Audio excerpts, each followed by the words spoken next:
ஆடுங்கடா என்ன சுத்தி நான் ஐயனாரு வெட்டு கத்தி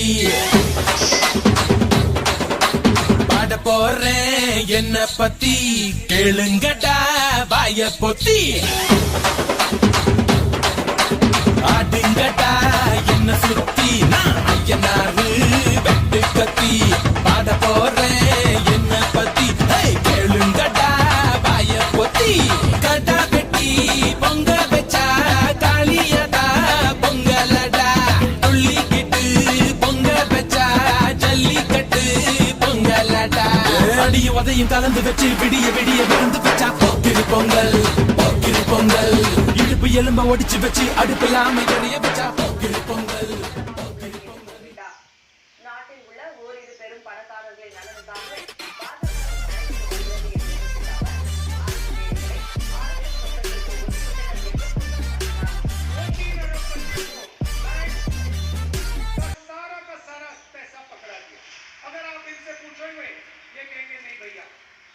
बैंक हमें कर्जा नहीं देगा। बैंक तो हिंदुस्तान में आज अदानी और अंबानी को ही पैसा देगा।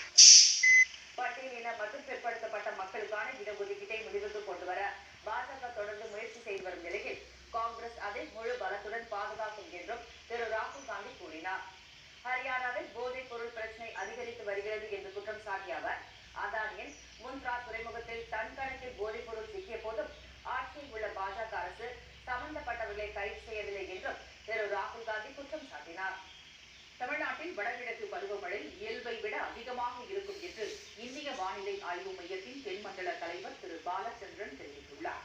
ஜூன் மாதம் தொடங்கிய தென்மேற்கு பருவமழை நேற்றுடன் நிறைவடைந்ததை அடுத்து வடகிழக்கு பருவமழை தொடங்க உள்ளது. அக்டோபர் 1ஆம் தேதி எப்போதும் தொடங்கும் வடகிழக்கு பருவமழை இந்த ஆண்டு சற்று தாமதமாக இந்த மாதத்தின் 3வது வாரத்தில் தொடங்க உள்ளது.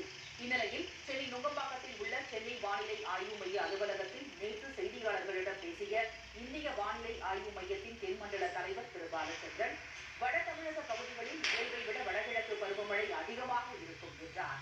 தென் தமிழக பகுதிகளில் இயல்பை விட மழை சற்று குறைவாகவே இருக்க வாய்ப்பு உள்ளதாகவும் அவர் தெரிவித்தார். லா நினா உருவான கடந்த 42 ஆண்டுகளில் 29 ஆண்டுகளில் இயல்பை விட அதிக மழை பெய்துள்ளது என்று திரு பாலச்சந்திரன் கூறினார். வடகிழக்கு பருவமழை பொறுத்தவரையில் கேரளா, தமிழகம், தெற்கு கர்நாடகா, ராயலசீமா